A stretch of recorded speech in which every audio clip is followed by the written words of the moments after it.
Nuovo caso di contagio da West Nile nel territorio di Campo Nogara. Si tratta di un 55enne sintomatico con febbre e residente nell'area rurale del comune. Il nuovo caso, rilevato grazie all'attento monitoraggio dell'azienda sanitaria Ulstre Serenissima, va a sommarsi ai primi casi isolati riscontrati nello stesso territorio a distanza ravvicinata nel tempo. Secondo il direttore del Dipartimento di Prevenzione, il dottor Vittorio Selle, ora ci troviamo di fronte al primo cluster nel territorio dell'Ulstre, prevedibile e atteso per le particolari condizioni climatiche di quest'estate 2022.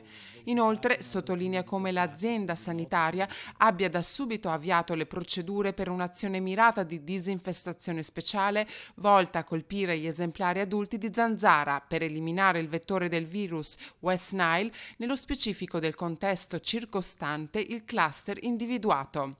È inoltre di queste ore una ulteriore disposizione della Regione Veneto che sottolinea come nel contesto di cluster, e cioè quando si hanno due o più casi che si verificano nel raggio di 2 chilometri, devono essere valutati ulteriori interventi di contrasto.